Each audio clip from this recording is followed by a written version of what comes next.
Messieurs, dames, bonjour. Je me présente, Brigitte Vacheron, le proviseur de cet établissement, ceux d'entre vous qui m'auraient encore à croiser. Merci d'être là en présentiel et je dis merci aussi d'être là en distanciel aux autres personnes, donc parents d'élèves de l'établissement. Vous allez assister à une visio et une conférence sur Parcoursup qui est d'actualité pour nos élèves de terminale. Une présentation générale faite de la part de Madame Bidot, notre psychologue éducation nationale, qui peut vous recevoir aussi durant la semaine, sur ces jours de présence, et qui maîtrise bien évidemment ce dispositif Parcoursup. Nombreuses vont être vos questions, j'en suis sûre, puisque là, maintenant, il faut que vos enfants aient aussi des réponses. Ils vont avoir aussi une intervention de Madame Bidot en classe, pas en classe, mais en présentiel dans l'amphithéâtre, pour bien sûr porter l'information sur le dispositif Parcoursup. Mais il nous semblait important d'informer les parents d'élèves aussi, puisque eh bien, vous avez un mot à dire, évidemment, en termes de conseils et voilà, je laisse la parole donc à Madame Bidot, psychologue éducation nationale de l'établissement. Merci Madame Bidot de votre travail. Merci beaucoup, bonjour à tous. Donc, je tiens à vous informer que les supports que je vais utiliser, je les rendrai disponibles sur l'ENT pour que vous puissiez les regarder avec vos enfants. Vous avez déjà vu, en voyant mon nom, que je vous ai déjà envoyé de très nombreuses publications sur l'ENT, puisque je profite des fils d'actualité pour vous déverser très régulièrement des informations, pour vous aider à accompagner vos enfants au mieux dans ces étapes qui sont quand même très angoissantes, qui sont très rythmées par un timing qui est quand même assez difficile à gérer. Donc, mon propos ce matin, ce sera aussi vraiment de vous aider à vous positionner en tant que parent pour accompagner vos enfants. Mais il y a quand même un changement de posture qui est très important en terminale, puisque ce sera la première fois de leur vie qu'ils seront face à de grandes responsabilités et décisions, puisque chaque élève aura la responsabilité de créer son dossier, d'effectuer sa sélection de vœux. On lui demande d'être en capacité de se projeter sur ce qu'il se voit faire l'année prochaine, en septembre prochain. Donc déjà, c'est une démarche qui est quand même assez difficile. En temps normal, c'est compliqué pour un élève de terminale de 18 ans, à quelques mois près, de se projeter. Par les temps actuels que nous connaissons, je pense que c'est un exercice encore plus difficile. Et je pense qu'on voit que ces jeunes sont quand même très affectés par tout ce qu'ils vivent là en ce moment, et ils auront encore plus besoin de notre aide, de notre bienveillance, à nous, les adultes dans les établissements et aux parents. Donc l'idée, c'est aussi de vous aider à comprendre comment les soutenir, parce que la procédure Parcoursup, on a vu l'année dernière, elle a fonctionné malgré tous les événements qu'on a connus. Donc la certitude que j'ai, c'est que cette année, à nouveau, elle fonctionnera. Elle s'adaptera, elle évoluera, mais elle fonctionnera. Donc il faut forcément que vos enfants, aient cette capacité à définir de manière assez précise, dans un temps que je vais vous expliquer, de décider ce qu'ils se voient faire l'année prochaine, puisque, sauf ceux qui souhaitent rester ici en classe préparatoire aux grandes écoles, comme on l'a évoqué tout à l'heure, tous iront ailleurs. Il y a de grandes possibilités, de multiples possibilités, donc on va voir ensemble comment essayer de trouver sa place, construire son projet pour essayer de s'épanouir ailleurs. J'espère que les 2 ou 3 années qu'ils ont passées avec nous ici leur ont permis de développer de la confiance en eux, de réfléchir à leur projet, qu'ils sont en capacité de se projeter positivement. Maintenant, ils sont face à un choix qui peut paraître assez effrayant, puisque rien que dans la plateforme Parcoursup, il y a plus de 17 000 formations. Donc, il y a un choix qui est énorme et qui peut être effrayant. Donc, vous avez bien compris qu'en venant ici m'écouter, je m'engageais à vous présenter ces 17 000 formations en détail, n'est-ce pas? Donc, tant que je n'aurai pas fait ça, je ne vous lâche pas. Donc, on est parti pour un week-end intensif d'explications. Alors, je dis ça ironiquement dans les classes où je passe, mais en même temps, c'est effrayant. Imaginez-vous, mettez-vous à la place d'un élève de 18 ans qui est face à cette immensité, c'est très effrayant. Donc, moi, je n'arrête pas de leur dire qu'il va falloir être capable de construire sa grille, repérer les critères de ce qu'on recherche dans une formation dans le supérieur pour être capable de se projeter et d'avancer sereinement. Alors, donc là, j'ai repris ce diaporama à partir des publications qui sont publiées par le ministère. Je n'ai pas beaucoup créé parce qu'il y a déjà énormément de documents qui sont à disposition. Donc, je préfère vous montrer les visuels de tout ce que vous allez retrouver, en vous indiquant aussi les liens, de manière à ce que vous accompagniez vos enfants dans la description, dans l'analyse et l'interprétation de ces documents, plutôt que de vous embrouiller avec encore des documents que vous ne retrouverez pas. Donc, alors, vos enfants peuvent choisir également de se positionner sur des formations qui ne sont pas dans Parcoursup. Mais alors là, il s'agira de respecter les démarches et les procédures que chaque école aura définies. Moi, dans cet exposé, comme je n'ai qu'une heure, un petit peu plus d'une heure, je ne vais me focaliser que sur la procédure Parcoursup. Mais bien sûr, certains de vos enfants ont peut-être des projets hors Parcoursup. Ils ont complètement le droit de construire ces candidatures hors Parcoursup. Mais nous, en tant qu'établissement, on n'aura pas de droit de regard et on ne verra pas les démarches, les réponses, et on n'a pas d'obligation de les accompagner par rapport à ces formations-là. D'accord? On ne se focalisera que sur Parcoursup. Donc, ça veut dire que tous les enfants ont quand même intérêt à faire des vœux sur Parcoursup, même s'ils ont des projets qui les conduisent à penser qu'ils ne passeront pas par cette plateforme-là. D'accord? Donc, quelques conseils pour vous aider à soutenir vos enfants, à les accompagner au mieux en ces temps assez compliqués. Alors, déjà, là aussi, depuis quelques années, c'est un petit peu une nouveauté, mais je ne pourrais que vous encourager à vous abonner à tous les comptes sur les réseaux sociaux pour suivre l'information sur Parcoursup, parce que c'est par ce biais que vous aurez une actualisation aussi de tout ce qui pourrait se passer dans cette année. D'accord ? Et puis, ça fait un petit peu la piqûre de rappel. Vous voyez aussi au fur et à mesure sur les comptes Twitter ou Facebook, là où vous devez en être dans vos démarches. Ce sera aussi une alerte pour suivre un petit peu le calendrier. Donc forcément, plus on anticipe, plus on se prépare, plus on fait des recherches documentaires à l'avance, plus on échange avec ses enfants, plus on leur donne l'occasion d'essayer de comprendre quelles sont les incidences de faire des choix à certains moments, plus normalement, l'enfant se sent aussi en confiance et en sécurité pour s'engager dans les étapes de la formation. Donc c'est vrai que cette année, vu la situation sanitaire que nous connaissons, il va y avoir beaucoup d'évolutions dans les actions qu'on avait l'habitude de conseiller aux élèves. Cette année, vous n'aurez sans doute pas la possibilité de visiter beaucoup d'établissements puisque tout est quand même très contraint. Par contre, tous les établissements rivalisent, on va dire, d'ingéniosité pour organiser des séances virtuelles. Le week-end prochain, il y a le Salon Grand Paris Sud qui va proposer d'avoir une vision sur tous les acteurs de la formation de cette agglomération. Ce week-end, j'ai vu aussi une version numérique du salon qui d'habitude a lieu à la porte de la Villette. Donc, ça va avoir lieu en numérique. Et vous avez peut-être repéré d'autres salons qui se font dans des modes virtuels. Donc, il y a beaucoup d'activités qui sont organisées. Tous les établissements vont proposer des journées virtuelles. L'Université d'Evry, ce sera le samedi 6 février. Donc là, on est à un moment du calendrier où il y a de très fortes possibilités de s'informer et de prendre des informations. Je conseille beaucoup aux élèves, je le note souvent dans les informations que je mets en ligne, prenez l'habitude avec vos enfants de prendre des notes de toutes les informations que vous entendez. Vous allez en avoir besoin pour les projets de formation motivés, qui sont ces actes de candidature que les élèves doivent générer pour chaque vœu formulé sur Parcoursup. C'est un exercice d'écriture qui, quelquefois, est un petit peu difficile. Il faut trouver les éléments personnels de motivation qu'on a envie d'ajouter à sa candidature. Donc, retenir ce qu'a dit un professionnel ou le témoignage d'un étudiant, par exemple, ça peut être des arguments intéressants pour enrichir un projet de formation motivé. Et j'encourage les élèves donc, à conserver toutes les traces de leur recherche, la progression des démarches qu'ils font, également pour une autre étape que vos enfants vont vivre cette année, en fin d'année, je pense au grand oral. Puisque là, on a découvert à la rentrée que dans les modalités du grand oral, il y aurait un temps qui sera accordé aussi au projet d'orientation.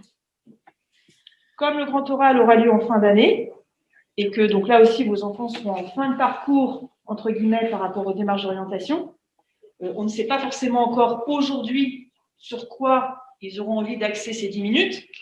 Par contre, ce qui est sûr, c'est que s'ils ont bien conservé la trace de toutes les démarches par lesquelles ils sont passés, tous les questionnements qu'ils ont pu avoir, je pense qu'ils seront assez sereins pour trouver quels arguments évoquer pendant 10 minutes. Par contre, s'ils n'ont gardé aucune trace, ce sera sans doute à nouveau source de stress parce qu'il va falloir se remémorer tout ce qu'ils ont bien pu faire. D'accord? Alors, on continue.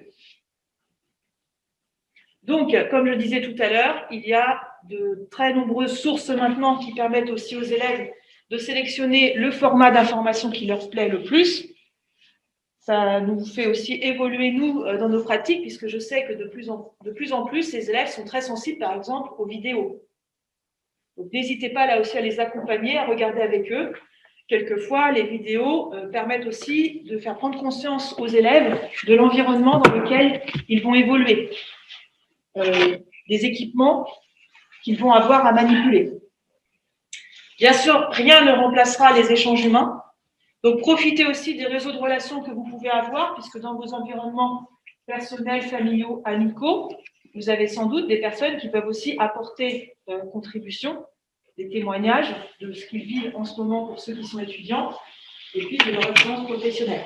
Alors, par contre, la seule réserve que je vais quand même poser, c'est que comme les systèmes de formation ont beaucoup changé depuis plusieurs années, vos enfants sont en train de passer un bac nouvelle version. Donc, il faut accepter aussi l'idée que là, nous sommes sur une phase aussi un petit peu test de voir comment vos enfants vont être acceptés dans l'enseignement supérieur, comment ces établissements vont s'adapter aussi aux nouveaux profils de bacheliers qu'ils vont recevoir. Et d'autre part, il y a quand même beaucoup de mouvements dans les diplômes. Donc, une personne qui a suivi la formation que votre enfant veut suivre il y a, par exemple, 10 ans, il faut savoir que forcément, il y aura eu des changements. D'accord ? Donc, il faut toujours accepter aussi ces modifications, ces changements. Rien n'est fait. D'accord ? Alors, habituellement, il y a aussi des établissements qui proposent des journées d'immersion. Là aussi, il faut se renseigner auprès des établissements pour savoir si ça pourrait avoir lieu ou pas. D'accord ? Alors, donc cette plateforme Parcoursup, en tant que parent, il faut vraiment que vous encouragiez donc vos enfants à comprendre qu'une procédure informatique, il y a des délais à respecter. Et au-delà, on ne peut pas négocier avec la machine. D'accord ? Donc moi, je vous avoue que j'ai tendance à mentir à vos enfants. Je ne leur donne pas les vraies dates. Normalement, de toute façon, ils ont les calendriers, donc ils peuvent trouver l'information. Là, nous sommes dans le cœur de la première phase.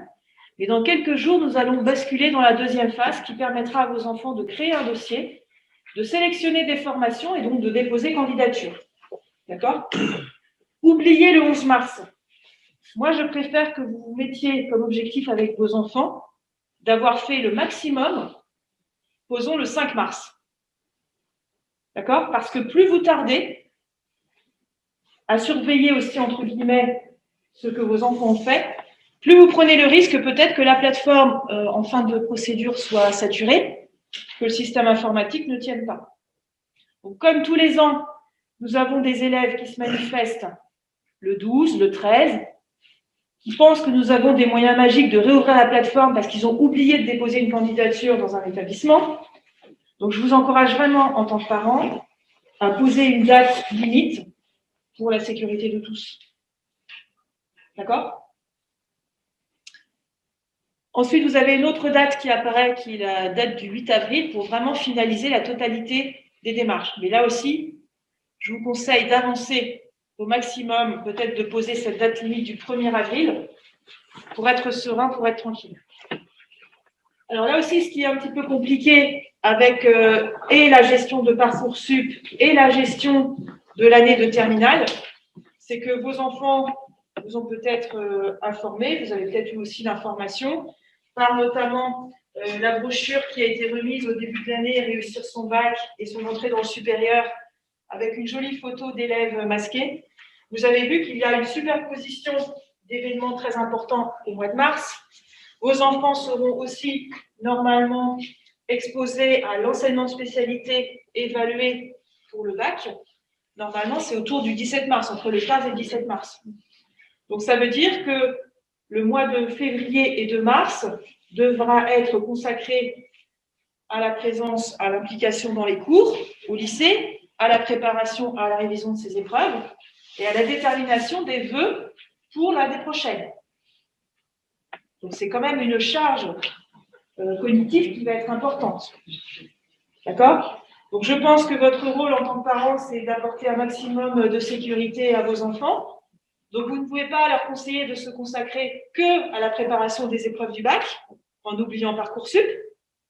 Et inversement, vous ne pouvez pas leur dire de ne penser qu'à Parcoursup en ne s'investissant pas sur les enseignements de spécialité, puisque à ce jour, nous sommes le 16 janvier, il est prévu que vos enfants, passent les épreuves des enseignements de spécialité. D'accord? Et il est prévu à ce jour que Parcoursup bloque le 11 mars. D'accord? Alors la bonne nouvelle, c'est que comme en février, vous ne pourrez pas faire 15 jours de ski forcément comme d'habitude, vous allez avoir beaucoup de temps libre à occuper avec vos enfants. Donc je pense que vous allez avoir un planning très sympathique entre surfer sur Parcoursup, réviser les enseignements de spécialité. Vous ne vous ennuierez pas. D'accord? Alors, ironiquement, j'essaie de détendre un petit peu, mais je pense que c'est vraiment important parce qu'on voit le rythme et l'intensité de l'année.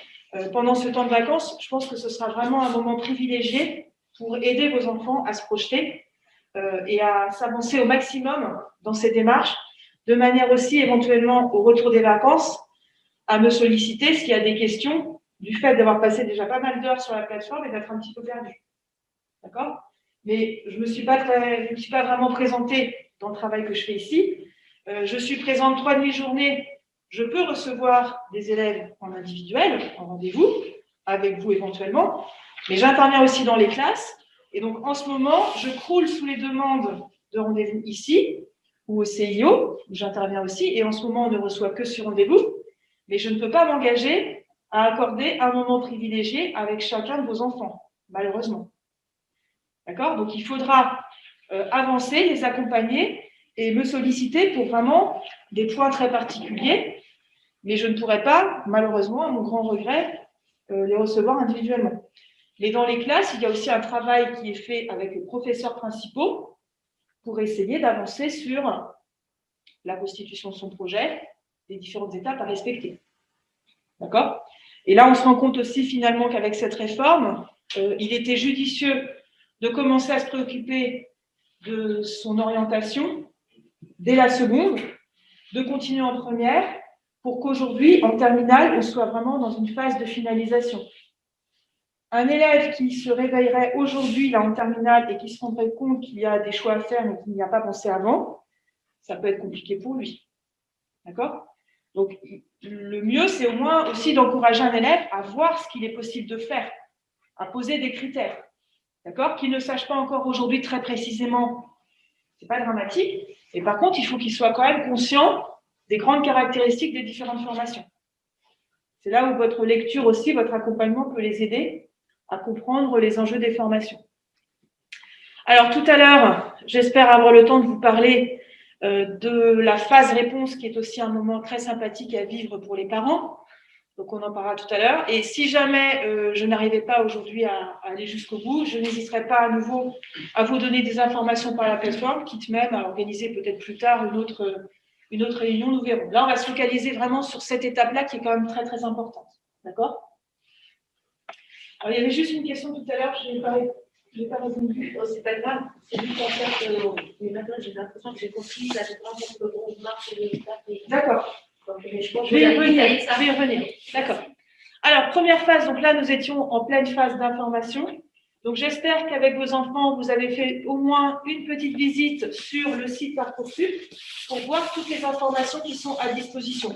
Puisqu'on n'est pas obligé de créer un compte pour avoir accès. Il y a une grosse partie d'informations qui est accessible à tout élève. Un élève, dès la troisième, dès la seconde, dès la première, qui veut voir la configuration de la plateforme, a accès et peut avoir des informations. Seuls les élèves de terminale qui veulent s'inscrire dans l'enseignement supérieur et éventuellement les étudiants qui sont en première année qui veulent se réorienter ont la nécessité de créer un dossier. D'accord? Mais pour la partie informatique, c'est ouvert à tout le monde. Alors, des ressources indispensables en complément cette plateforme, pour ceux qui seraient effrayés à l'idée d'aller consulter la plateforme, n'hésitez pas aussi à consulter Terminal 2020-2021, qui est une ressource construite par l'ONICEF avec différentes catégories, qui va aider là aussi vos enfants à comprendre toutes les possibilités de l'enseignement supérieur. Quand on se promène sur la plateforme Parcoursup, quand on utilise le moteur de recherche, on a accès systématiquement à une carte de France. Au milieu, vous avez la grille avec les différentes caractéristiques des formations et vous avez un filtre sur le côté qui permet de déterminer ce qu'on cherche. Et vous avez en haut une barre, un moteur de recherche où vous pouvez indiquer des éléments par rapport à la formation que vous recherchez. Alors, plus on connaît le titre précis de la formation, mieux c'est. Donc, d'où l'importance d'avoir déjà passé du temps à se mettre à jour sur les appellations de diplômes, puisqu'il y a effectivement toujours régulièrement des changements. Parce que si on ne connaît pas précisément le nom du diplôme qu'on recherche, quelquefois on passe un peu de temps à trouver. La plateforme Parcoursup permet d'avoir accès à toutes les formations en France et même en métropole. Donc, ça permet aussi de déterminer géographiquement les établissements qu'on souhaite connaître. Et on verra tout à l'heure qu'on peut postuler partout en France pour un certain nombre de formations. Et il n'y a que quand on fait des vœux de licence dans les universités, où les bacheliers de l'Académie de Versailles sont prioritaires pour les universités de l'Île-de-France, mais un jeune peut choisir volontairement de postuler à une classe prépa, un BTS, un bachelor d'unité technologique en province, et il ne va pas être défavorisé du fait d'être originaire de l'Île-de-France. D'accord? Par contre, un lycéen de l'Académie de Versailles qui volontairement a envie de demander une licence de droit, par exemple, à Montpellier, parce que si jamais il se dit que l'année prochaine, on peut peut-être encore être confiné, il vaut mieux être confiné à Montpellier qu'à Évry. Ces vœux ne seront traités qu'après tous les bacheliers de l'Académie de Montpellier. D'accord? Donc, il a le droit de le demander, mais il est quand même prudent de demander aussi la même licence en Île-de-France, puisqu'il n'est pas prioritaire. D'accord? Par contre, pour les filières sélectives, vous pouvez demander où vous voulez. Maintenant, il faut se questionner, là aussi, en tant qu'élève et en tant que parent, si on sent son enfant capable de se débrouiller, de se gérer dans ce quotidien, à Montpellier ou ailleurs. D'accord? Alors, cette grille que j'ai trouvée sur le site qui s'appelle Seconde Première 2020-2021, dans le descriptif des filières post-bac, en fait, c'est ce qu'il faudrait que votre enfant ait en tête les grandes caractéristiques des différentes formations.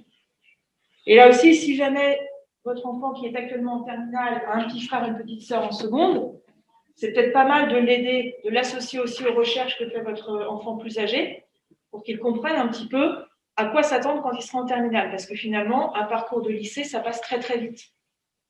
D'accord? Donc là, vous avez une grille qui permet de voir quelles sont les grandes caractéristiques des différentes formations. Et ça permet aussi d'avoir un questionnement sur le format d'études dans lequel, en tant qu'élève, je vais me sentir le mieux. Quels vont être les objectifs pédagogiques de la formation? Dans quel établissement se prépare la formation? Je risque de me retrouver dans une promo avec combien de camarades? Comment les études sont validées? Quelle est la possibilité d'insertion professionnelle ou de poursuite d'études? Je pense que ce sont des critères que vous avez intérêt d'analyser avec vos enfants pour définir le projet et trouver la formation qui va le mettre en situation de réussite. D'accord? Alors, il n'est pas forcément très lisible là depuis l'amphi, mais comme vous avez le lien, vous pourrez basculer sur cette page. Donc, comme je l'ai dit tout à l'heure, il y a 17 000 formations. Des formations qui sont associées à des établissements publics ou privés. Il faut juste ne pas avoir une intolérance aux abréviations parce que sinon, là, vous allez être perdu. Puisque les noms de formation regorgent d'abréviations, il y a des changements. Donc là aussi, vos enfants, souvent, ils ont besoin d'être un petit peu accompagnés parce que c'est quand même assez compliqué. D'accord? Mais heureusement, dans le site Parcoursup, chaque établissement fait des efforts pour présenter sa formation. Les documents sont quand même très riches en informations. Maintenant, il faut juste prendre le temps de les lire. Et je vois quelquefois que quand je demande à un élève de lire plus de 10 lignes, c'est compliqué. D'accord? Alors, à la rentrée, il y a quelques nouveautés que je vais évoquer rapidement, puisque pour moi, c'est des nouveautés, mais je pense que pour vous, tout est nouveau. Donc, juste quelques spécialités qui peuvent peut-être concerner directement vos enfants. Les écoles nationales vétérinaires qui habituellement ne recrutaient que des élèves passés par des prépas, notamment après un bac+2, vont ouvrir des filières spécifiques pour accueillir des élèves directement en première année d'études supérieures après le bac. Vous avez peut-être entendu parler que les DUT donc, vont être transformés en bachelor. Auparavant, un DUT ne permettait à un étudiant que d'obtenir un bac+2. Maintenant, c'est un cursus qui permettrait à un étudiant d'aller à un bac+3 pour ensuite choisir de continuer ou de se professionnaliser, enfin d'intégrer un emploi. Les spécialités ne changent pas. Par contre, c'est le parcours qui va évoluer. Il semble qu'un élève qui souhaite toujours, après 2 ans de DUT, intégrer une école de commerce ou d'ingénieur pourra le faire. Mais s'il veut rester jusqu'au bout de ce cursus en 3 ans, il sortira donc titulaire d'un bac+3, qui lui permettra ensuite d'intégrer, par exemple, un master. D'accord? Donc, après un BUT, on peut aussi intégrer une école d'ingénieur ou de commerce, mais en 2e année ou... Alors, j'attends finalement confirmation des écoles, parce que pour l'instant, les écoles d'ingénieurs et les écoles de commerce ont toujours eu l'habitude d'accueillir des élèves de DUT. Les meilleurs, entre guillemets. D'accord? Donc là, moi, j'attends de voir si les écoles de commerce et d'ingénieurs gardent ce seuil du bac+2 et continuent à accueillir des étudiants au niveau d'un bac+2, ou si elles accueillent aussi au niveau d'un bac+3. Là, aujourd'hui, je ne sais pas, puisque vos enfants seront les premiers qui pourront partir sur le parcours en 3 ans. Donc, je pense qu'une fois, là aussi, que vos enfants entrent dans le supérieur, il faut à nouveau très vite se mettre en rapport avec les écoles qu'ils souhaitent intégrer ensuite pour voir comment ils vont se positionner. D'accord? Aujourd'hui, je ne peux pas vous donner la réponse parce que je ne l'ai pas. Vous avez d'autres questions qui étaient pareilles? Alors, la nouvelle classe prépa orientée vers les métiers de l'informatique, donc comme on l'a évoqué tout à l'heure pour ceux qui ont assisté à la première conférence, mathématiques, physique, ingénierie informatique, MP2I, qui pour l'instant visiblement est présente dans quelques établissements, et une CPGE économique et commerciale voie générale, ECG, qui évolue puisque auparavant il y avait des classes préparatoires économiques pour les élèves qui avaient un bac S et des élèves qui avaient un bac ES.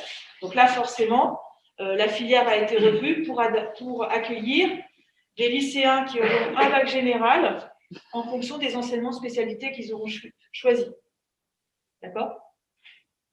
Il y a aussi dans quelques universités des parcours préparatoires au professorat des écoles qui permettent d'accompagner des étudiants qui veulent devenir profs des écoles. Mais là aussi, en Île-de-France, j'ai fait la recherche, il y a quelques spécialités réparties dans quelques universités très précisément. Par exemple, la licence sciences de l'éducation à Créteil, art plastique à Paris 1, lettres à Nanterre et lettres modernes à Cergy-Pontoise. Mais rassurez-vous, un jeune qui a le projet de devenir prof des écoles n'a pas obligation de passer forcément par ces cursus-là. Mais pour un jeune qui, dès le départ, est capable de se projeter sur ces métiers, ça peut être une possibilité. D'accord? Donc, dans la plateforme, il y a bien sûr toutes les formations classiques qu'on va évoquer rapidement ensuite. Et il y a aussi maintenant des bachelors, des formations en apprentissage. Donc, en fait, je vous ai dit 17 000 formations. Donc, ça laisse vraiment de très grandes possibilités. Alors, sur les formations en apprentissage, ce qu'il faut retenir, c'est que c'est indiqué très précisément si la formation dans l'établissement est proposée en initial ou en apprentissage. Qui dit apprentissage dit forcément que votre enfant, avec sans doute votre soutien et votre accompagnement, devra trouver une entreprise d'accueil. Ce qui là aussi génère de nouvelles démarches, de nouvelles recherches et de consacrer donc beaucoup de temps à la recherche d'un employeur en plus de la préparation de son bac, de la gestion de ses résultats. Donc, ça donne encore d'autres échanges, avec aussi toutes les incertitudes qu'on peut avoir au niveau des entreprises. Quel sera leur positionnement pour accueillir des apprentis à la rentrée prochaine? Selon les secteurs, ce sera forcément très, très variable. Donc là aussi, moi, j'encourage les élèves très motivés par l'apprentissage à faire de toute façon des vœux en initiale, puisque ce sont 2 listes indépendantes sur Parcoursup. Il y a une liste de vœux pour les vœux en formation initiale et une liste pour les formations en apprentissage, de manière à ce qu'ils voient comment leur candidature est appréciée. D'accord? Maintenant, par contre, le positionnement aussi ou l'accompagnement à avoir avec son enfant, c'est un jeune qui veut partir en apprentissage, quelles sont ses motivations? Souvent, la rémunération fait quand même partie des éléments qu'il voit bien, mais je pense qu'il faut aussi qu'ils se rendent compte des contraintes ou des attentes que les entreprises auront envers eux, le niveau de maturité, le positionnement, puisqu'un apprenti, c'est un salarié. Donc, on va avoir une certaine exigence aussi envers lui. Il faut savoir que certaines formations permettent de basculer en apprentissage, par exemple en 2e année. Je pense au BUT, enseignement les DUT, qui avaient l'habitude d'accueillir, et ça se fera toujours, c'est toujours indiqué. Quelquefois, en 1re année, on accueille les étudiants sous statut de formation initiale, mais on leur permet de passer en 2e année en statut d'apprentissage. Donc, ce qui leur permet aussi de prendre 1 an pour acquérir de la maturité, des connaissances professionnelles, pour être capable ensuite d'intervenir en entreprise avec un peu plus de compétences. Alors, le moteur de recherche. Donc, on va passer rapidement. Sur cette page, consultez les résultats de recherche. Donc, vous voyez des indications qui permettent de voir tous les filtres possibles. Donc là, la plateforme, elle vous donne déjà aujourd'hui un certain nombre d'informations. Il est possible d'ici le 20 janvier qu'il y ait encore des mises à jour qui se fassent. Donc, il peut y avoir de nouvelles possibilités qui vont apparaître. Le système vous permet aussi de voir des formations qui sont proches des mots-clés que vous avez évoqués. Donc, n'hésitez pas là aussi à être curieux, à être ouvert pour trouver de multiples possibilités. Chaque formation vous donne un petit lot d'indications statistiques et de chiffres. Donc là aussi, c'est intéressant de voir quelles sont les attentes, quelle est l'habitude de l'établissement de recevoir plutôt des bacheliers généraux, technologiques. Ça permet de voir là aussi comment évaluer ses chances d'être accepté. Mais ce qu'il faut savoir par rapport à Parcoursup, c'est que nous, on encourage les élèves à ne pas se censurer et à vraiment déposer des candidatures dans des formations qui ont du sens pour eux et dans des formations dans lesquelles ils sentent qu'ils vont trouver une motivation à s'investir. Si dès le départ, ils ne cherchent que des formations avec peu de candidatures, où ils ont énormément de chances d'être acceptés, ça va être compliqué, puisque comme chaque enfant, de toute façon, fait en général peut-être entre 7 et 15 vœux, mais qu'à la fin, il n'acceptera qu'une seule proposition. Donc, vous voyez toujours des nombres de dossiers qui peuvent être un petit peu affolants. Quand on voit le nombre de candidatures sur certaines formations, c'est un petit peu affolant. Donc, on ne peut pas espérer pour une formation où il y aurait, par exemple, 40 places, que l'établissement ne recevrait que 60 demandes. Ce n'est pas possible. Donc, il ne faut pas que ces chiffres découragent vos enfants. Par contre, ça met en alerte.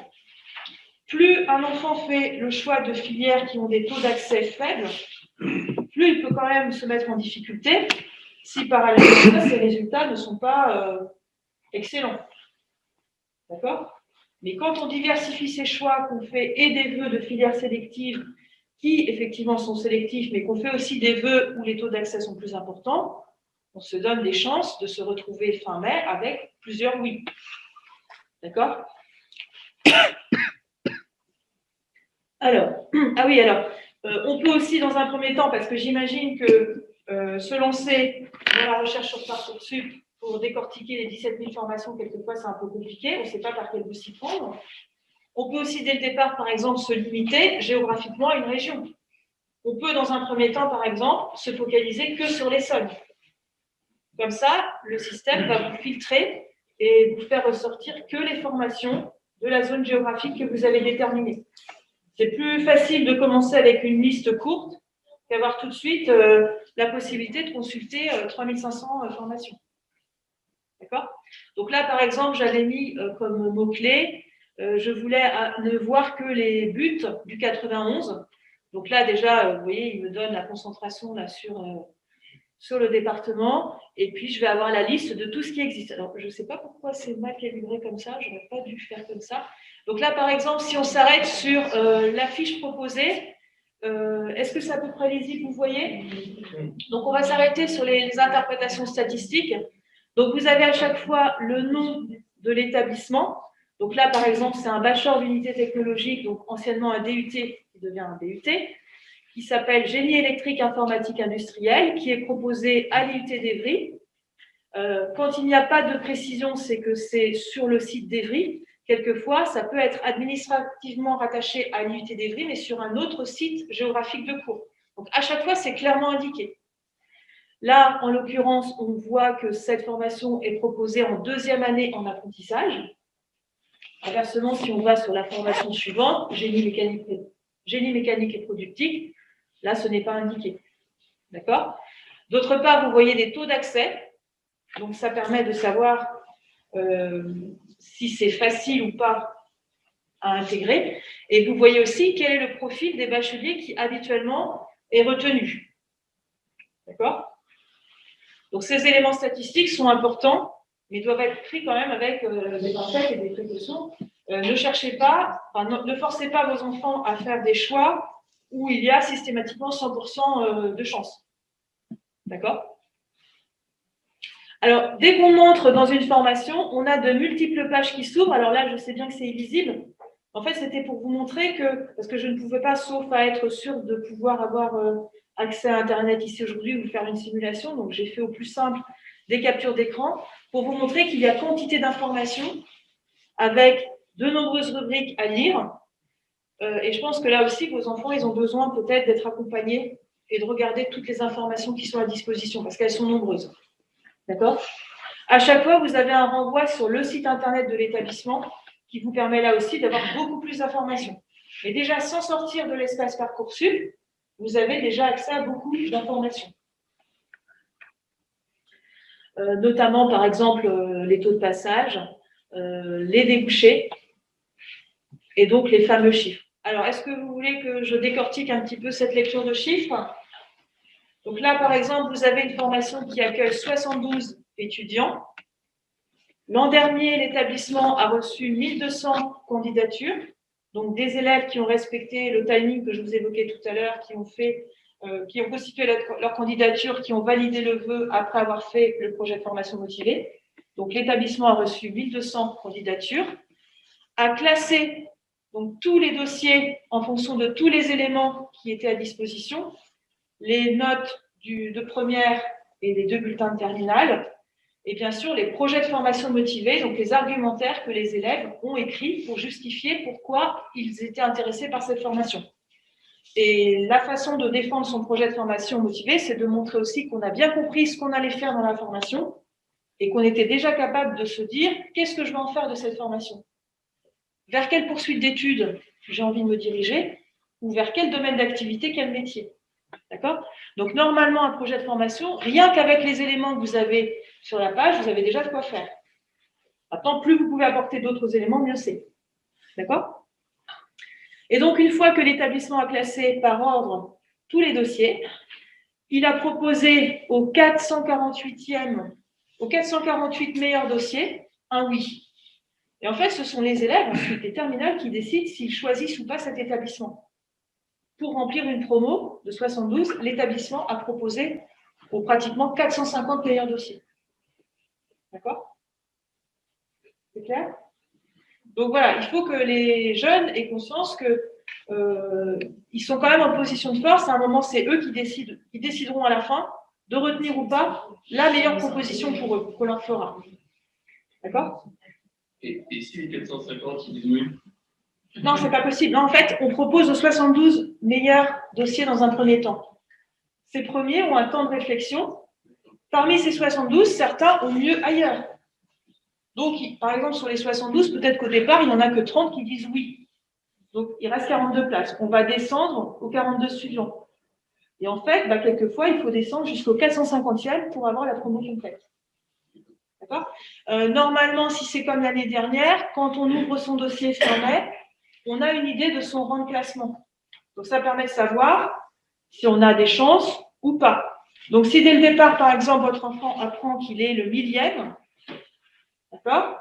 Bon, il faut espérer qu'ailleurs, il faut espérer qu'il ait des oui ailleurs, ou qu'il soit bien classé ailleurs, pour espérer que ça arrive jusqu'à lui.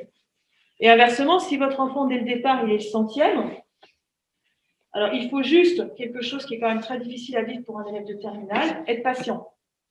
La patience, ce n'est pas forcément la caractéristique qui est la plus facile à gérer pour un ado, surtout au mois de mai-juin, à quelques semaines des épreuves finales du bac. D'accord? Maintenant, c'est ce qui les attend. Alors, donc dans la fiche de présentation, c'est ce que j'ai déjà évoqué, il y a beaucoup d'informations, donc je vous recommande vraiment de prendre le temps de les lire et de les comparer. Et c'est là où vous allez voir avec vos enfants comment ils conservent une trace de ces informations. On fait des captures d'écran, on ramène tous, on fait des copier-coller, on copie à la main. Enfin, je vous laisse le choix du support, mais il faudra forcément à un moment être en capacité de comparer et de garder les traces des recherches qu'on fait. Vous avez aussi à chaque fois des coordonnées pour prendre contact éventuellement avec des personnes si vous avez besoin d'informations. Mais je pense que les pages sont quand même suffisamment riches pour vous donner beaucoup d'éléments. D'accord ? Alors, je continue. Donc, toutes ces informations ont vraiment pour but d'aider les élèves à être en capacité de se projeter et de ne pas avoir trop de déconvenues l'année suivante, puisqu'on indique clairement quelles vont être les matières qui vont être travaillées, dans quel état d'esprit il faut être pour se projeter sur ces formations. N'hésitez pas aussi à demander conseil forcément aux professeurs de vos enfants pour savoir si le choix paraît judicieux ou pas. Et dans tous les cas, au deuxième conseil de classe des élèves de terminale, l'établissement complète une fiche à venir qui va permettre là aussi à l'équipe de donner un avis sur le projet du jeune et ses capacités à y réussir. Mais heureusement, vos enfants sont pleins de surprises et certains qui ont eu un certain fonctionnement, un certain parcours de lycéen peuvent se révéler complètement dans le supérieur. Et là aussi, on les encourage à faire de leur mieux actuellement pour nous donner quand même une vision la plus juste de leurs compétences et de leurs capacités.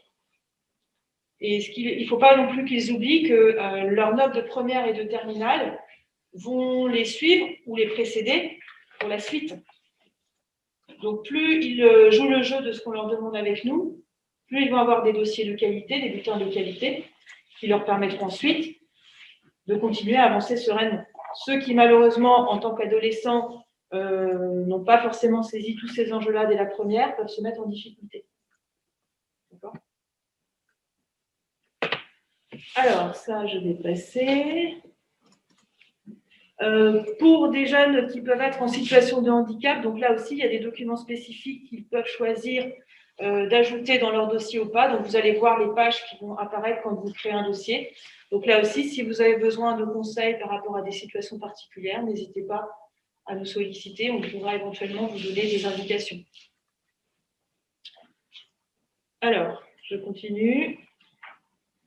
Donc, la deuxième phase entre le 20 janvier jusqu'au 11 mars et jusqu'au 8 avril, c'est vraiment la phase qui est très importante pour déposer des candidatures pour toute formation qui est dans la plateforme Parcoursup. Au niveau des critères, donc il y a cette règle normalement des 10 vœux, mais vous verrez qu'il y a beaucoup, finalement, plus de possibilités que ça. En tout cas, dans tous les cas, ce que ça veut dire, c'est qu'un jeune ne peut pas se contenter de formuler qu'un seul vœu en pensant que c'est suffisant. Il a un espace de liberté qui est quand même très important. Il peut formuler des vœux dans des projets très, très différents, dans des formations très différentes, dans des établissements très différents. C'est lui qui choisit. D'accord ? Donc, on lui demande de se choisir au mois de mars, mais il prendra définitivement donc, sa décision au mois de mai avec les réponses qu'il aura. Quelquefois, j'ai des élèves qui, à ce moment de l'année, n'ont qu'une envie, c'est de ne surtout pas être à Évry l'année prochaine. Ils ne veulent qu'aller à Paris, par exemple. Sauf que plus l'année avance, peut-être plus ils se rendent compte que finalement, c'est plus sécurisant de rester proche de chez soi parce qu'on va pouvoir s'organiser pour travailler le plus possible dans la formation qu'on souhaite, ou on va pouvoir aussi conserver, par exemple, toutes les habitudes qu'on a pu avoir, faire un sport, par exemple, dans un club, quelque chose qu'on ne peut plus trop faire en ce moment, mais certains, quelquefois, se rendent compte que faire la même formation à Évry ou à Paris, il y a 3 heures de transport en plus. Donc, tous ces paramètres-là, quelquefois, ça fait évoluer les choix des élèves. Donc, en ce moment, il faut tout envisager au niveau géographique, au niveau des contenus.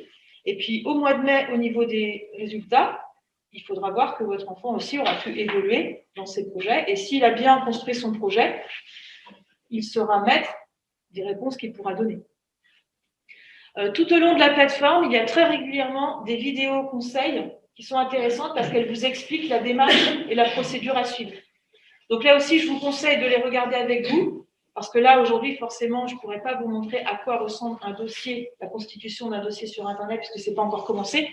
Mais très clairement, si vous regardez les vidéos, vous allez être rassuré. Et la même chose pour la phase de réponse. Si vous regardez bien les vidéos qui sont accessibles, vous verrez, c'est assez simple de s'y retrouver. D'accord ? Donc, comme je l'ai déjà évoqué, la date fatidique, c'est le 11 mars, et je vous conseille vraiment de bloquer le week-end d'avant, d'être sûr d'avoir tout validé. D'accord ? Et là aussi, votre enfant va devoir constituer son dossier personnellement. Il est prudent de négocier avec lui, d'avoir peut-être l'accès pour pouvoir vérifier ce qui se passe, pour les suivre jusqu'au bout. D'accord ? Et là aussi, autant auparavant, toutes les démarches d'orientation ont toujours nécessité que vous signiez en tant que responsable légal. Là, à ce moment de l'année en terminale, on estime que votre enfant est capable de faire les démarches en son nom, en sa propre initiative. Vous n'avez pas de signature à formuler. Ce sont vos enfants qui créent leur dossier. La seule chose qu'on leur demande, c'est d'avoir une adresse mail et donc de suivre leur candidature en ligne. Alors là aussi, pour des histoires pratiques, moi je conseille aux élèves d'utiliser donc une adresse personnelle dédiée, parce que si jamais ils mettent votre adresse et que vous ne suivez pas tous les mails qui arrivent, ça peut être compliqué. Par contre, rassurez-vous, vous en tant que parent, vous pouvez aussi ajouter votre propre adresse et votre numéro de téléphone pour avoir aussi des sollicitations, des alertes qui vous seront envoyées aux différents moments clés. D'accord ? Si on revient à la page précédente, j'ai vu donc il y avait marqué 10 vœux. Oui. Et 10 supplémentaires pour les formations d'apprentissage. C'est ce que je vous disais. Il y a deux listes de vœux séparées. 10 vœux en apprentissage en tout et pour tout. Et la liste de vœux en formation initiale, ça peut être 10 vœux, mais quelquefois, ça peut être beaucoup plus par le jeu des vœux et des sous-vœux, que je vais vous expliquer ensuite. D'accord ? Des vœux et des sous-vœux. En fait, Parcoursup, tous les ans, c'est comment expliquer des choses de manière de plus en plus compliquée, avec de plus en plus de subtilité.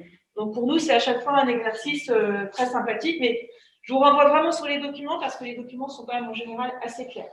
Moi, je vous en fais une lecture très transversale pour vous donner des repères, mais si vous prenez le temps, enfin, j'imagine que vous l'avez déjà fait avant de venir, progressivement, ça va vous paraître plus clair.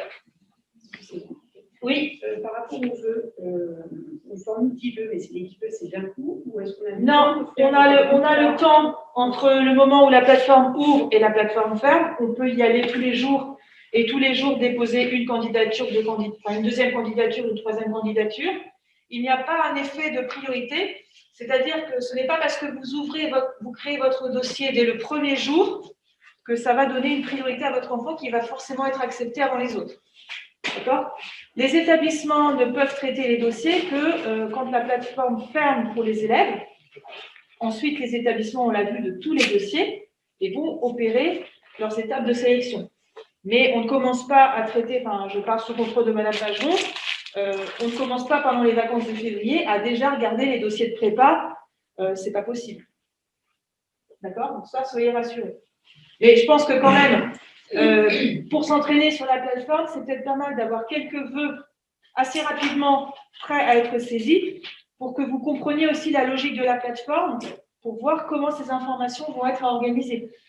Et si on met un vœu, après on a changé d'avis, on peut l'enlever ou pas ? Alors, tant qu'on n'a pas validé définitivement, oui, D'accord. On peut se servir un peu d'une formation test pour voir comment ça apparaît quand on la sélectionne. Et il y a différentes pages à remplir, à valider avant que ce soit vraiment bloqué et enregistré. D'accord? Oui? Juste, c'est sur ce slide-là, là, ce que vous avez dit, en fin de compte, c'est qu'il n'y a qu'une seule adresse mail. On ne peut pas éventuellement mettre une adresse mail des parents ou en même temps. On peut l'ajouter et comme ça, vous serez aussi destinataire. Mais moi, je conseille vraiment aux élèves peut-être de se créer une vraie adresse pro qui va peut-être être au plus près de leur prénom et de leur nom, qui va leur servir pendant plusieurs années. Parce que, alors oui, ce que je veux aussi évoquer maintenant, j'espère que vos enfants, en étant en terminale avec nous cette année, n'auront qu'à jouer une fois à Parcoursup et que tout se passera bien pour eux ensuite. C'est-à-dire qu'ils seront exactement là où ils veulent l'année prochaine et qu'ils seront très épanouis dans leur formation et qu'ils seront partis sur un cursus de 3 ans ou de 5 ans. Mais tous les ans, on a malheureusement des étudiants qui changent d'avis ou qui évoluent dans leur projet et qui veulent refaire des nouveaux vœux pour une nouvelle première année. Donc, il faut savoir que l'année suivante, ils peuvent refaire à nouveau des vœux sur Parcoursup. S'ils entrent avec l'adresse mail qu'ils avaient utilisée l'année d'avant, ils vont retrouver leur dossier en l'état au niveau des bulletins et des appréciations. Donc, ils n'auront que le 3e trimestre de terminale à rajouter. Si jamais ils n'utilisent plus cette adresse mail, ils vont être obligés de tout ressaisir.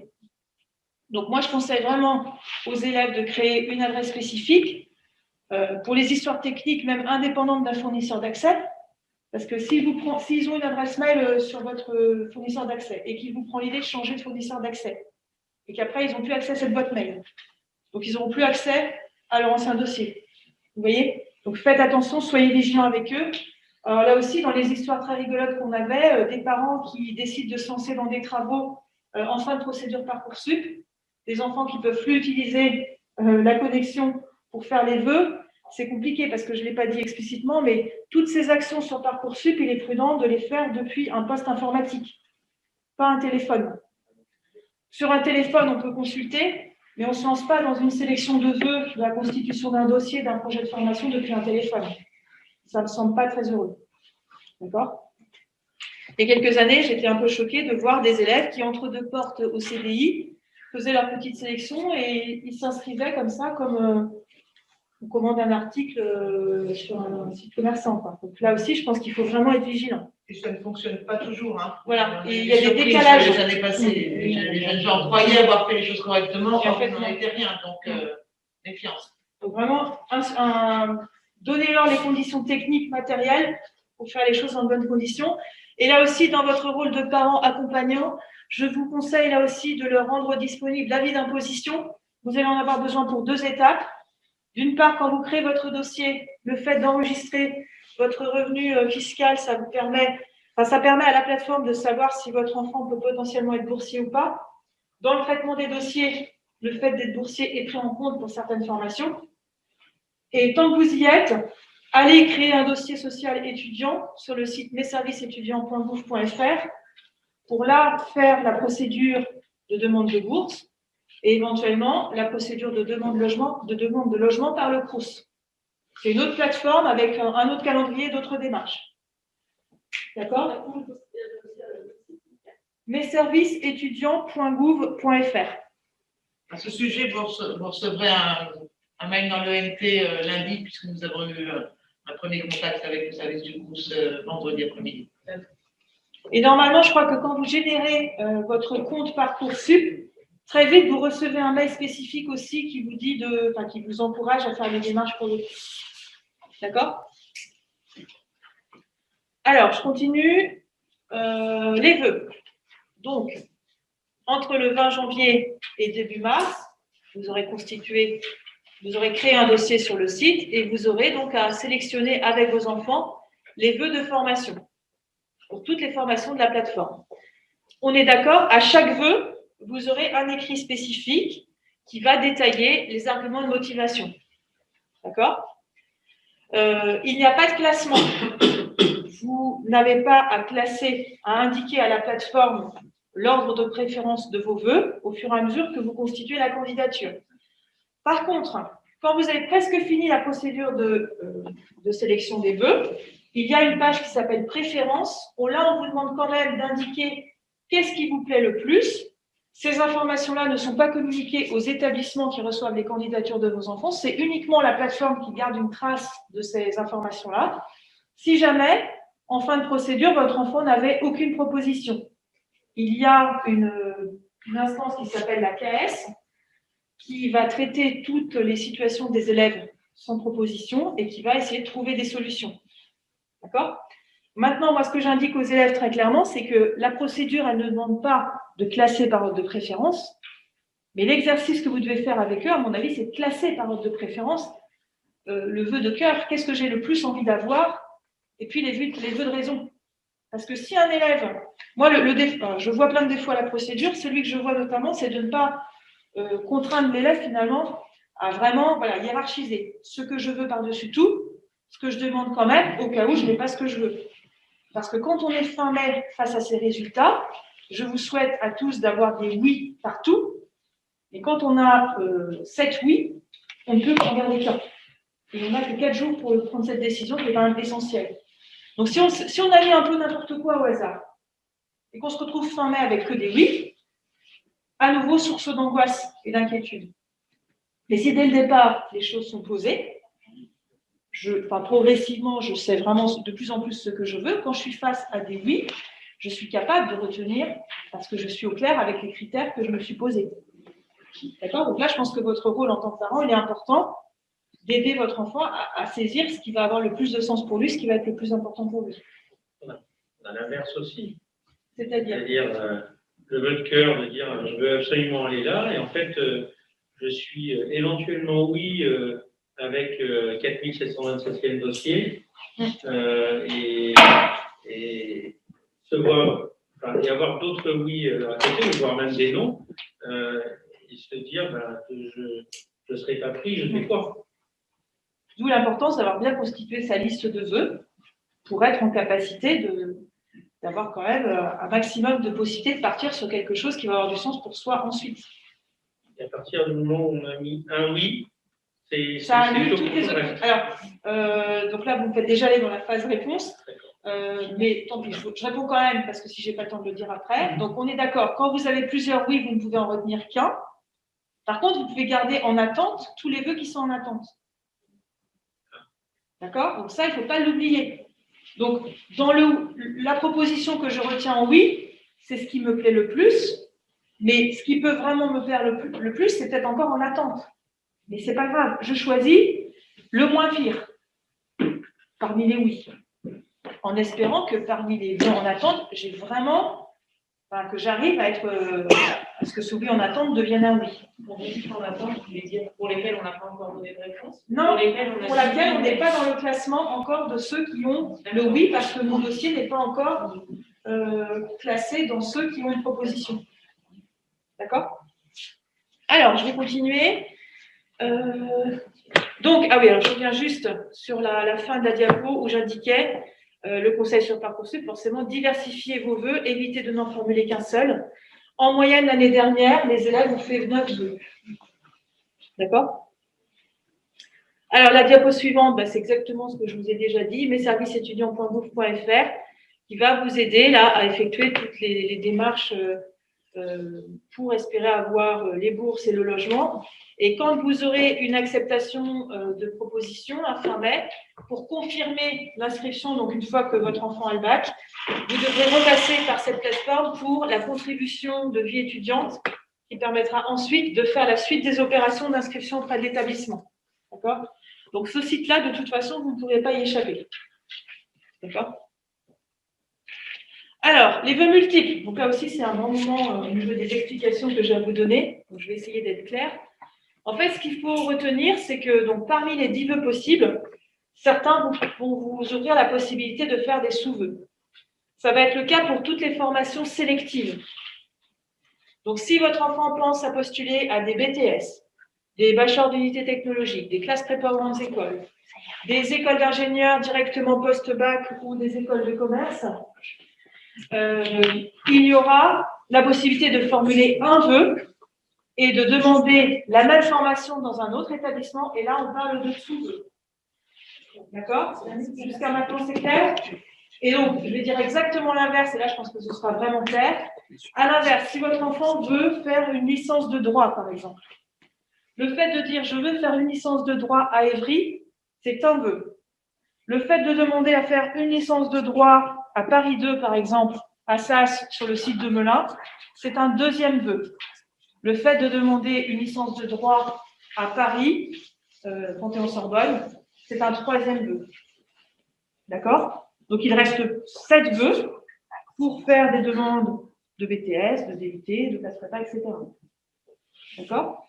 Donc, les sous-vœux, uniquement pour les filières sélectives. Et rassurez-vous, il y a un compteur qui se met en place de manière très visuelle pour savoir jusqu'où je peux aller. C'est clair? Ok, très bien. Oui, je vais plus sur le site, c'est bien indiqué que c'est des formations sélectives et non sélectives. Oui, bien sûr, dès le départ, c'est indiqué. Mais enfin, voilà, en gros, ce que je vous ai dit, licence, la plupart du temps, c'est non sélectif. D'accord? Donc là, c'est une licence égale un vœu. Ok? Alors, je vais continuer. D'accord, donc il ne me reste plus que 5 minutes, donc je vais aller très rapidement pour continuer. Heureusement, on a déjà parlé beaucoup aussi des phases-réponses, comme ça finalement vous aurez quand même des éléments. Je vous invite donc à bien regarder tous les descriptifs de ces différentes appellations. Petit point de vigilance, les bacs généraux sont de moins en moins acceptés et attendus sur les places de BTS, qui sont réservées prioritairement aux bacheliers technologiques et professionnels. Donc, vos enfants, s'ils ont quand même un projet dans ce sens, ont le droit de postuler, mais il est prudent justement de faire des vœux sur d'autres filières. D'accord? Alors, je vais passer les vœux multiples. Juste un petit point sur les écoles d'ingénieurs et les écoles de commerce.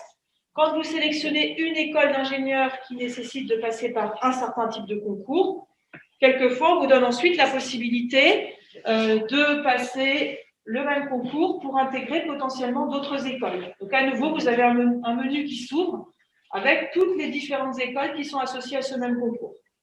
Il faut savoir que quand on postule aussi sur Parcoursup, la plupart des démarches sont gratuites, sauf quand on veut se présenter là aussi à des concours, où vous pouvez avoir des frais de dossier spécifiques, 50 €, 80 €, donc on vous demandera en ligne d'effectuer le paiement pour que la candidature de votre enfant soit acceptée.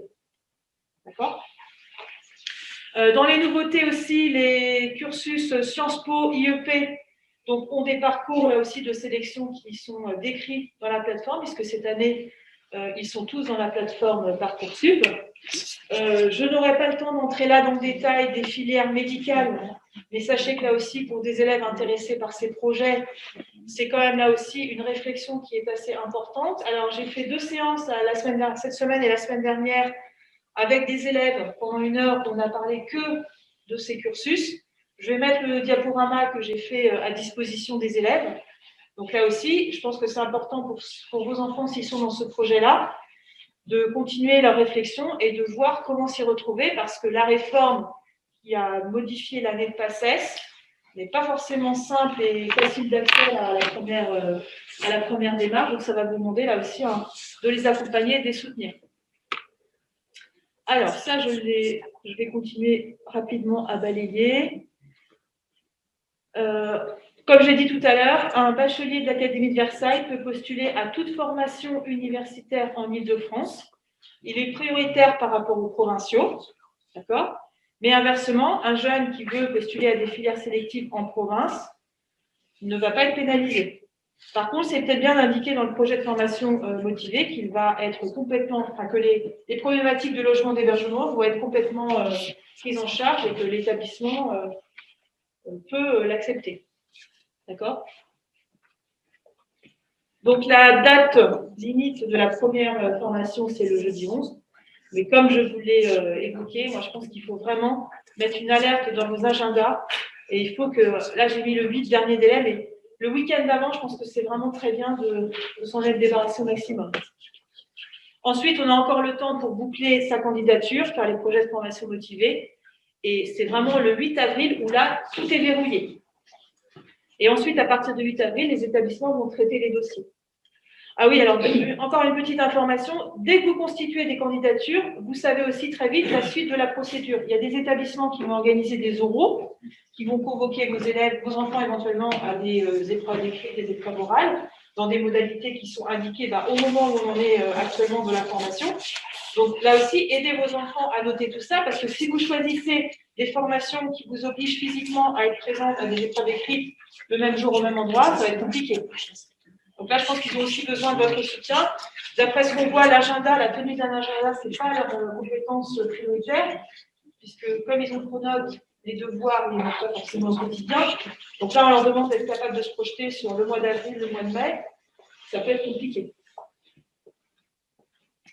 Donc la rubrique référence, j'en ai déjà parlé. Alors là, comme je suis obligée de parler, promis, c'est la dernière chose que je vous dis. Accompagnez aussi vos enfants dans le remplissage de la rubrique activité centre d'intérêt, qui est à remplir une fois pour la totalité des vœux et qui peut être aussi essentielle pour faire part, par exemple, de l'investissement que vos enfants ont dans des pratiques culturelles, sportives, un investissement associatif ou autre, parce que ça peut vraiment aussi être déterminant pour la suite.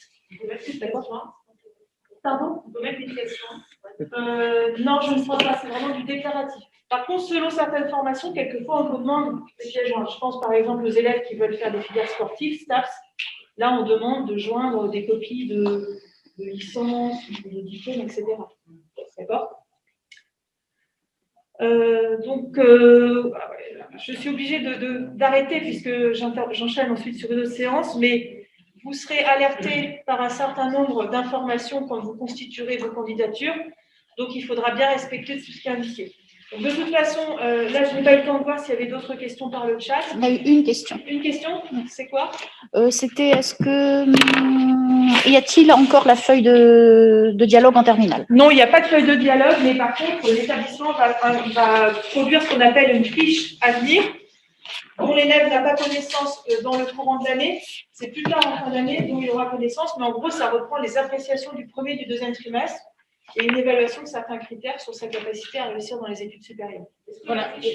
Quand même, des physiologues, les professeurs de terminale ont complété des physiologues informels qui étaient. On leur a transmis un document puisqu'on en propose un. Et pour établir effectivement le dialogue avec les élèves, tous les professeurs principaux terminales ont un support. Donc, si l'idée de physiologue, c'était ça, il y a déjà eu des documents. Par contre, ça sera la fiche à venir. Donc là, je vérifiais dans les diapos que j'ai mis, je pense qu'on a abordé quand même les points essentiels auxquels il faut porter attention là en tant que parent. Je continuerai très régulièrement à publier des informations là sur l'actualité. N'hésitez pas dans les commentaires à me mettre aussi éventuellement des indications ou des questions ou à passer par des questions privées. Maintenant, je vous demande juste un peu de temps pour les réponses parce qu'en ce moment, c'est un petit peu compliqué. Par contre, prenez vraiment le temps de bien tout lire ce que je peux mettre à disposition parce que je mets beaucoup d'informations et quelquefois, je vois des questions qui reviennent et en fait, les réponses sont dans les documents que je mets.